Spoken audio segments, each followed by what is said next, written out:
Alright, here we go, Kenny. Man, I'm dying. Oh my god, Ryder. This could go a lot of different ways right now. I'm fucking telling you. This could go a lot of ways, I know. Ian may very well be fucking floored. Man, Kenny. Oh my god. I'm just prepping myself for this. Okay, well, while we're waiting for Taylor, I'm gonna go take a piss and, Good man. Alright, I'm gonna go top up the drink. I think this is gonna deserve it. East. Beast.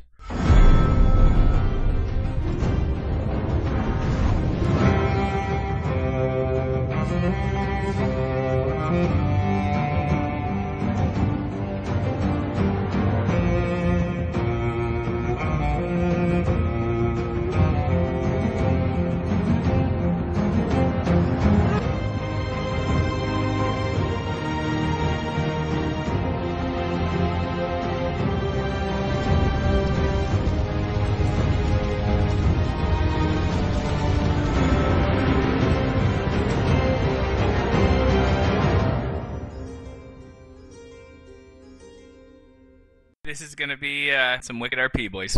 there he is. Jesus Christ. There he There he Fuck, is. man. I had to restart. Alright, so, as I mentioned, Taylor, the guard sent for you. Said, oh yeah, Alden's ready for you in his chambers, like I said in Facebook. Alden's chambers? Like I'm going to his bedroom? His bed chambers, essentially. Okay. I head to his bed chamber. Now suck my cock, Gary. Tom, you owe this house a great deal. This is about trust. Cyrus, let me tell you what kind of man Tom Stone. Just a bunch of jokers. and then what happens, narrator? Well, roll agility.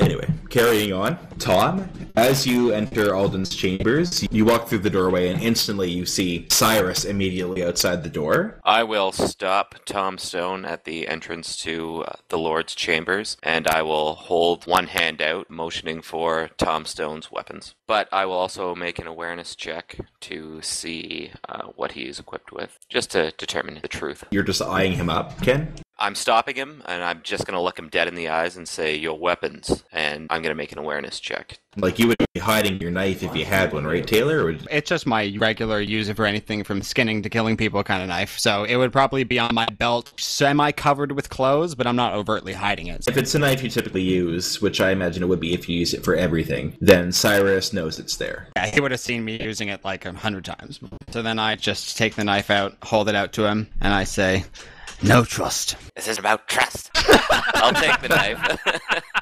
I'll put it into, I'll slide it into my belt, and then I'll take my position adjacent to the door, facing inwards towards Alden's desk. Both hands on my blades, just standing sentry, but from the inside. All right, so I approach, and I stand next to the seat, and I say, what would you ask of me, my lord? Ask of you, Tom. You sought an audience with me. Just kind of shake my head at the disrespect that Tom Stone has already shown. Tom Stone clarifies. You haven't debriefed me since getting the Hill Tribe, so I have something I want to talk to you about, but is there anything you want to know first? How about a show of respect for your lord, bastard? Take a knee. Tom Stone will take a knee in a posture that seems almost military. I will look at Edric and give him the same look and just kind of shake my head slightly. Edric will nod at his uncle in agreement. Alden, pausing as if to find the right words, he says, Tom, what were you thinking? To strike my son? I didn't hit your son. And Tom looks up and looks at Alden in the eyes.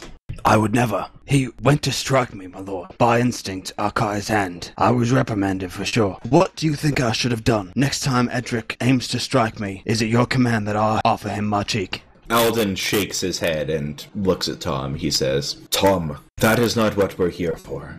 This isn't about who struck who. This is not about petty blows. This is about putting the life of your hound before the life of my son, the heir to Highmount and your future lord. What have you been told? You were instructed to protect my son, and when he was being attacked by the bandit, you sought to hold back your dog, to let my son fend for himself.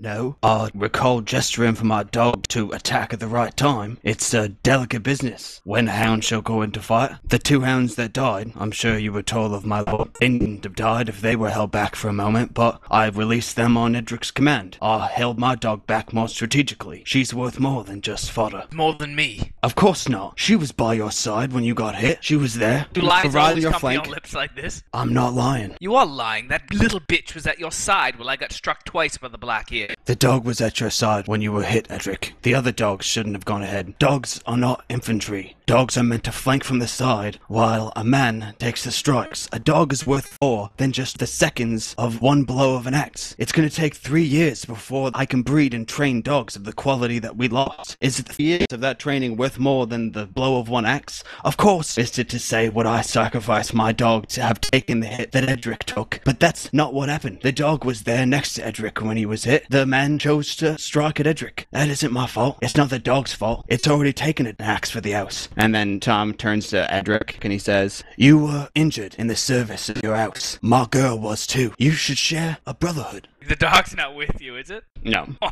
fuck.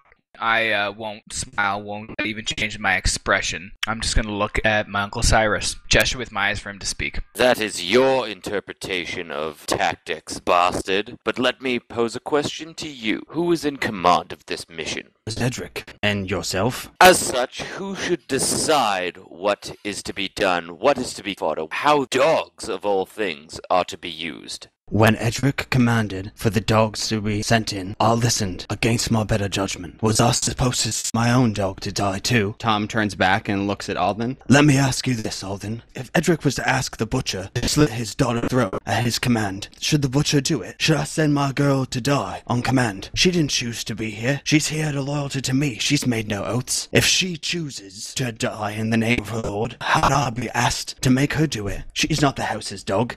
The house Call is you home. here to put your damn bitch on trial, bastard. Alden raises a hand to Cyrus as his voice becomes tempered. If you were so concerned about your dog, Tom, you should not have brought her on such a dangerous mission. She was just wounded, but she did her part. Despite that, she served this house as long as I have. She's given what I have. I agree with Uncle. We're focusing too much on that little bitch and not enough on you, Tom. The question is, why do you value this little bitch to speak in front of my father, my uncle, and myself like she's a member of this house when I literally was an inch away from death from that black ear? It's pathetic. I didn't expect you to come in and speak like this. You're asking why I care about my dog? I thought you didn't want to talk about the dog anymore. I'm gonna let out a little chuckle, and yet again, we have more disobedience from Mr. Stone. How much longer must it continue, father? Alden raises a hand at you. Turning back to Tom, he says, Tom, I hope you understand the dire situation you found yourself.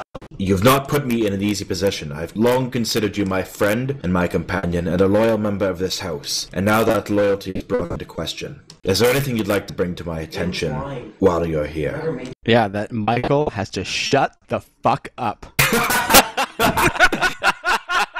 Or I'm gonna fucking, next time I see him, I'm giving him a fucking black eye. Imagine the second you see him. Yes, there's something I wanted to tell you. Cyrus as well. I didn't think it was for your son's ears, but that's to your judgment. My son could one day be your lord. What's fit for my ears is fit for his. First, I'd like to know if any ill will is meant towards my dog. Surely she shouldn't be punished for anything that I've done. My brother and my son have ill feelings towards that hound of yours, Tom. As is, I see no need to punish the bitch for what the master has wrought. Do I have your word then that no harm will come to her? I'll just aim to protect her like she's my own. For God's sake, stop talking about the dog, Tom. These are the feelings you should harbor towards Edric and Alden. It's the feelings I do hold for Alden. It's the feelings I hold for brothers in arms. I owe my life to that dog. Anyone that's fought in battle would understand that. And he turns back to Alden. As you owe your life to your brother, as I understand, in the Battle of Pike. It's not the same as any other dog. That dog saved my life. I would give my own life for it, even though I'm a man and it's a beast. Alden gazes straight ahead at you, his eyes blue ice. He says nothing. Alden, there was something I've meaning to tell you, but I haven't found the time. I didn't want to bring any dishonor onto the house, but Aemir is a very smart boy, and some things have come to light, and I don't want to put him in the position to keep secrets from his dad, so I think that it's time that I come clean. Alden continues gazing at you and says, "Speak on, Tom." Why don't you take off your mask before you say such, bastard? Tom turns back and looks at Cyrus. In due time. And then he says, Alden, you won't give me your word, but I will say that I've done no dishonor to this house, or I aim not to. There's dishonor in my past, but it was nothing against the Veil, and I hope that after I tell you what I have to tell you, you're displeased with me that you no longer want me in your service. If you feel the need to tell others that may be looking for me, you would at least give me the chance to leave this place. Enough with the theatrics, Stone. Out with it. The name and he turns to Cyrus. is not Stone. He puts his head down and he unties his mask and he kind of puts his hand to it. So then when he raises his head back up, like gravity just keeps the mask in his hand. And you see his face is just kind of scarred over his left eye, but it's not actually that bad. Like it's pretty much the scar you see anyway. Just over his eye has a big gash and the rest of him sort of looks like a normal dude. That would be handsome otherwise him being marked. And he says, My name is Duncan Estamont. So what's the history here? I rolled a 6. I rolled a 6 too. The Estamont house, they're basically cousins to House Baratheon. You would know that Robert Baratheon, as well as his brothers Stannis and Renly, obviously, are descendants of a branch of House Estamont. The existing Estamonts are essentially cousins to the royal family from the Stormlands. So Tom is royalty? no, not a bastard. Okay. All right, so did they say anything before I would just continue? Cyrus just kind of looks at him in disbelief, like, who the hell is this joker? And Tom turns back to Alden and says, I brought dishonor on myself. I've traveled under different names, never staying too long in any place. And when you brought me in and were good to me, I kept the name, because I didn't want the dishonor of my past to stain this house. But do you want to know of it? Edric will look at him with a bit of a cocked head, inquisitive, wondering where he's going with this. I've little choice but to hear it at this point, Tom. Duncan, I suppose, Duncan. Speak on. No one's called me that in a long time.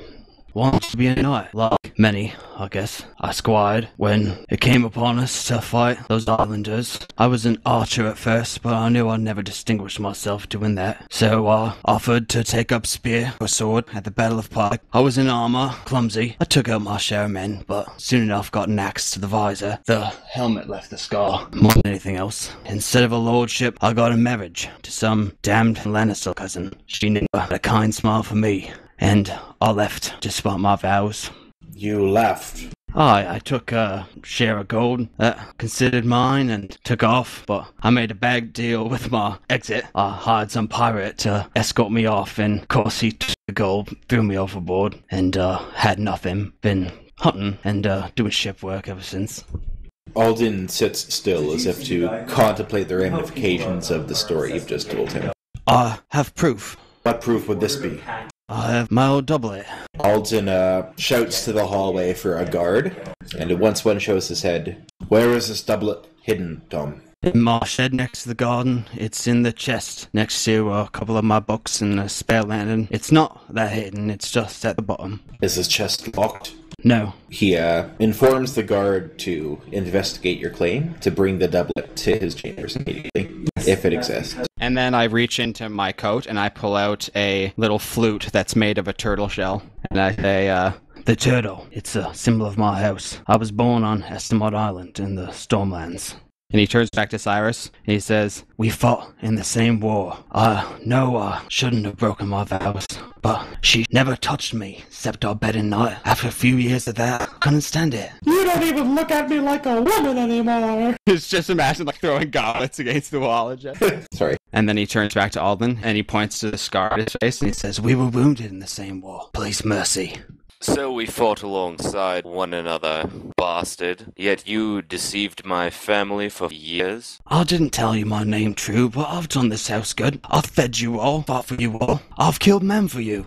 And you almost got Lord Edric killed. I'm sorry, Edric. I was doing my part. I put an arrow into the man. So no one knows that you were in the service of House Highmount. I have contact with the Maester and the Stormlands that I try to get word in on and off, but discreetly. That's how your son found out he saw one of my ravens coming in. So there have been goings on between you and the boy, behind everyone. No, not for any time. It just happened when I went to pick up my last letter. And then, when he caught me, I thought it wouldn't be right for him to keep secrets from his dad, so I asked to speak to the Lord so I could come out with it. I wouldn't put the boy in that position. But were it not for my son, you'd have kept this deception ongoing. You'd have hidden your true identity from me. I thought that I was going to move on, but it was good here. So I got in contact with the Stormlands because I wanted to start to find word if anyone might be after me. I thought before I tell you, I should find out if it could bring any danger onto the house. If I would have found out that it had, I would have moved on and left you unstained.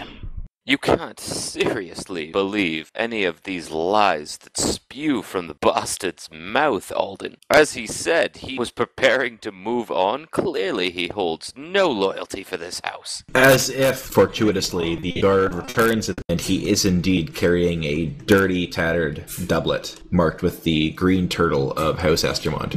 He passes it to Lord Alden, and Alden inspects it carefully. Convinced of its authenticity, he turns back to Tom. It appears what you've said is true, however, that does not necessarily forgive years of deception. Cyrus will immediately start laughing. It appears that what he says is true. Yes, perhaps the tunic is authentic, but who's to say that it belonged to this bastard? I turn to Cyrus and I say, Then quiz me. Do you deny that I fought against the islanders? I was there at the breach of Pike. I saw the burning sword. I assume that Tom recounts the tale flawlessly. Yeah, and then I recount like a bunch of details, like very accurately, up to the point of getting an axe to the face. So the lad knows his history. That doesn't prove that he was there. These stories are widely known. It just seems, Father, there's many things that are happening with this here Tom Stone. First, what happened with Heavy Pockets, then what's happened with me, and now you bring him in front of us and he spouts off this years of deception. What's next? Tell me, Tom, what is next? Well, I suppose either we move on with it, or you take my head, or you let me go. Are you a wanted man, Tom? For all I know, they just think I'm dead, haven't gone overboard, or haven't disappeared in the night. I'm not sure. That was my business with the Ravens. Before I told you the truth, I wanted to know if there was anyone after me. I've been wearing the mask of a mummer, under the guise of hiding the scar, really in case I'm wandering about, anyone was to recognize me. To which house were you married? Humboldt. House Humboldt. A cousin of Lannister. Not a true word ever came from her lips. Finding it hard to hold his tongue even though his father asked him to. Edric will speak up. Whether or not this is a lie or is the truth, and to be told I believe it's a lie, I don't feel comfortable with this man in our house anymore. He can't be trusted. Alright, so if little Orling's been groomed to be the Lord one day, and his saying goes, then we've eliminated get on with it, and we're left with letting me go or taking my head. You will hold your tongue, Tom. I have looked upon you as a friend, but you shall not speak out when I or my son is talking. His voice displays an air of concerned authority. I apologize, my lord. Just poor courtesy. It's a true fault of mine. It doesn't mean any dishonor. I have great loyalty for you. Not just because you've employed me good, but because I respect anyone that fought in that war.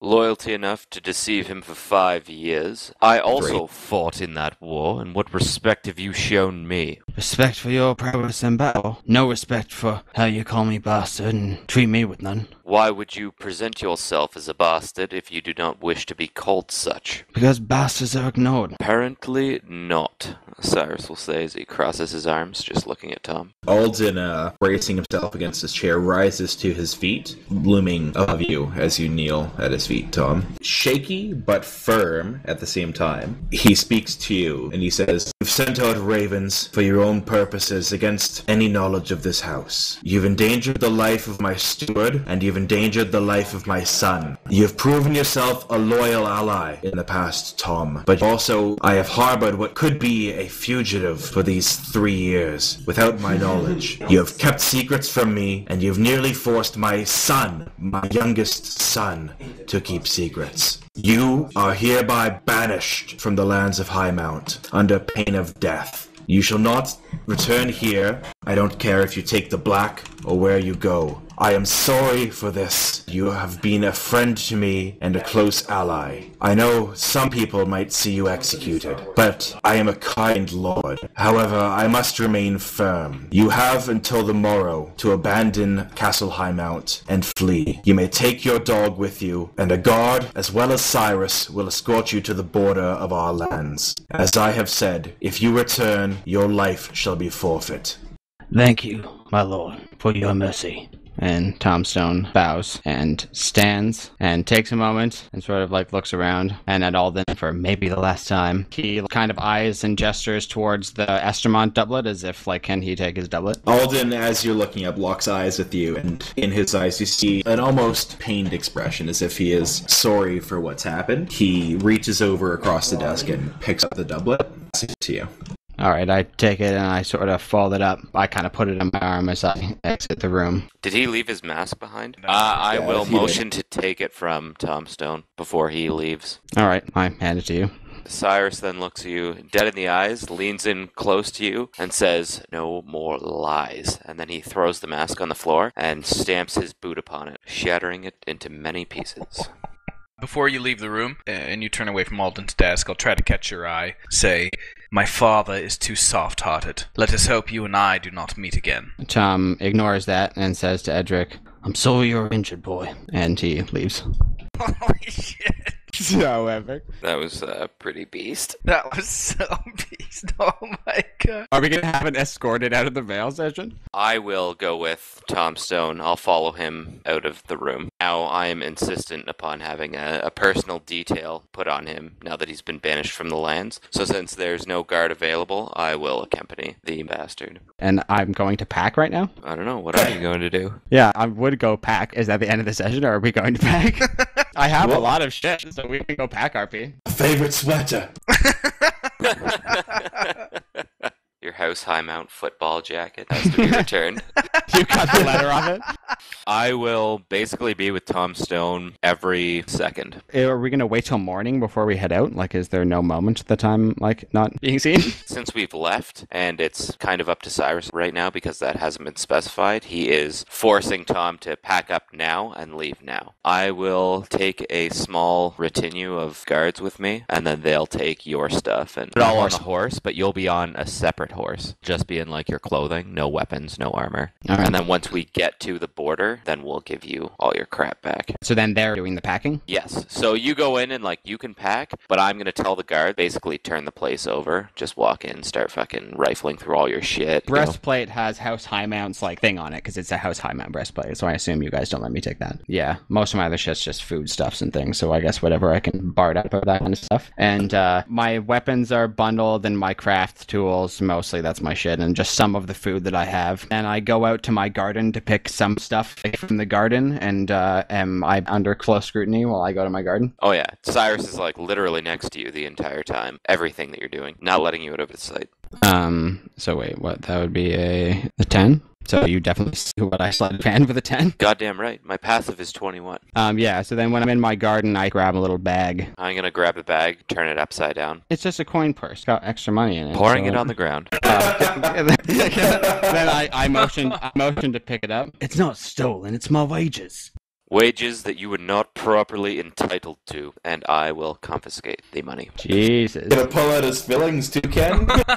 Fucking right. Jesus. If it came from House Highmount, he Jesus is not getting his Christ. grubby hands on it. Meta, it came from Dagwood's dead body. The guy you shot in the back. But, yeah. Alright. So I'm just like, okay. And respect for Cyrus's melee prowess. And alright, Tom Stone's all loaded up then, and that's, he doesn't get his fucking, yeah. And he takes his booze bottles and some of his foodstuffs, and in the garden he also gets some herbs and shit, and he whittles for Howler. With the retinue of guards that I have with me, I'm going to give them all the order. Like, if there's anything amiss and Tom Stone tries to run or whatever, then he's to be brought down. Same All right. goes for his dog, you know, just the standard. Are we going to ride out to the border? You could. I mean, it's only a league, so it wouldn't take you too long to ride. All right, we will ride out. Once we get to the border, I will take the horse back from Tom Stone, the one that he was riding. You owned a horse, right, Tom? Yeah, it's Rob. So I assume that's the pack horse that has all your equipment and stuff? Yep. So Get as two you, loaded- you get off the horse, I will kind of push you toward the border, not motioning to give you anything that we have right now. So you're on not the going to give border. me my horse? No. I reach out for it. I will motion to the guards, and they will all pull out like Tom Stone's liquor bottles and crap. They'll start smashing them on the ground. Take all Tom's armor and like other clothing and shit, like basically the bundle that we put on top of the horse, and I'm gonna have them set fire to it. Jesus Christ. Jesus. Right. Jesus. I burn that tunic too. Cyrus is gonna stand his chest puffed out towards Tom Stone. He's going to look at one guard and give a nod. The guard is going to move towards Howler. I'm gonna look at another guard, nod towards him, and that guard is going to move towards Tom Stone. Okay. So, just let you me know need if to, you're doing you it. need to roll command for this, Ken. I'm Or the persuade. fucking Castellan. Their job is to obey me. And there are Nazis that disobeyed orders. You're just signaling to them and nothing's been spoken and they're just moving towards Howler? Yeah, I basically told them when I give you the signal, do what I told you to do. So now I'm giving them the signal. They move towards Howler, and I get the sense that they're moving aggressively towards my dog. They're burning my stuff. So then I command, run, girl! And she runs, because I don't need to roll the commander. You would have to roll to sense their disposition. What would that be? It'd be awareness with bonus dice for empathy. 11. Yeah, as you're watching them sort of throw your stuff around and burning, you see people begin moving towards Howler. Like, they're definitely moving towards them with a purpose. Yeah, Personally. I yell, run, girl. They're already, like, he's maybe not even getting me weapons. I yell, run, girl. And she darts off into the woods at her top movement, which is 8. And since I told them if Tom Stone makes any move to down them, so if they have bows, I would tell them to shoot at the dog. And the one guy that's going up behind Tom Stone, I basically just want him to like grab Tom Stone and like force him to his knees while I am approaching Tom Stone. So basically, one of the guards is going to attempt to grab Tom Stone. There would be 2 guards with distance weapons. Within 8 squares of my dog, is there, like, thick, tall grass or rocks or trees or anything that she can get to in 8 squares? Or are we, like, in an open prairie where she's, like... There are some woods nearby, but you're on a path. I would say within distance there are woods. I mean, it's the Vale. It's a wooded area, so she would have cover. So she, in a move, gets cover, but then she is just running. So I will roll for the guards. Give me a second here. So this is what it's like, eh, Ken? Yep. Just wanting the dog to die so much. Just like a fucking SS, man. What the fuck? Does it hit Ian? Essentially, the 2 guards with distance weapons, as soon as Tom commands Howler to begin running, Howler sprints off at a rapid pace, and the 2 guards are quick behind to lob arrows at her with their bow. Both arrows and the dog disappear into the brush at the same time, and you're unable to determine what the outcome is. I don't hear a yelp or anything. You do not hear a yelp. So then Tom Stone, as the dog running and the arrows are flying, he yells one more time at the dog, run, girl! And he puts up his hands in surrender and drops to his knees on his own. As you kind of begin to move, the other guard would come behind you and just cram you into the ground with little air of respect. I'll draw my left-hand dagger. I'll grab Tom Stone's shoulder and I'll pull him up and I'll bring my face right up to his and I'll say, "That's the last command you ever give, masked bastard," and I will take his tongue. Oh my god. The other guard's holding you fast, Taylor. The guard would help pull your head back as Cyrus reaches in and pulling your tongue out, he, with one deft motion of his dagger, slices your tongue from your mouth and tosses it casually to the ground. You taste the metallic taste of blood as it pours out of your mouth and splashes on the ground in front of you. I will then take his dominant hand and I'm going to cut off his 4 fingers, leaving him with a thumb. After that, I'm going to raise him to his feet. I'm going to take the coins that were dumped out from his garden, and I'm going to press them into his other hand, and I'm going to look at him and say, "So you won't pretend to be someone else? Well, now you're a cripple, a mute, and an exile. If I ever see you in Highmount lands again, you will die." That's when my men will be burning all his possessions and crap, and then I'll turn him around and basically give him a swift kick in the ass to get going. Nothing but the clothes on his back. Never met a man pretending that honor counted so much to him that had none until this day. Really, all that sounds like from you is... I know, can't say shit like that anymore. Yeah, good thing you can't, because I would have taken your eyes, too. This is crazy. My god. All right. Wasn't expecting that one, Cyrus. That makes 2 of us. All right. Pretty After all lucky of he's not Nix's actually sessions. dead. For shooting a man in the hands and for holding a dog back for 2 seconds, he loses his tongue and his hand and his worth. If those 2 guys had brought down that dog, I was going to add on to that, you want to pretend to be someone else. I was going to have them skin the dog's face and sew it onto yours. So a song of Ice and Fire. It is. Taylor, my brother's over there. He's like, just tell Taylor that's what he gets for threatening to punch me. Yeah. As the exile staggers into the forest, bloodied and maimed, Cyrus stands in front of the burning possessions, bloodied gloves resting on the grips of his sheathed weapons, gives one final farewell. Honor guide you, Duncan Estamont.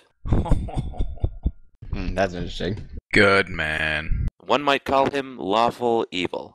It's so epic, Ed. I'm not pissed. It's so Game of Thrones. Because there's so many things he would have liked to have accomplished storyline-wise, but that's fucking A Song of Ice and Fire. Oh, that was so Game of Thrones. That was beast, boys. Good man. I can honestly say that I was not expecting that. Yeah, that happens a lot. Yeah. Welcome to my life, Ian. Run, girl! That's crazy. That's the last thing he ever said. Oh, yeah. Crazy. Oh, my Run, God. girl! As the tongue comes off, you see all the birds flying out of the trees. Howler's hiding by a statue. You're not a dog, you're a boy!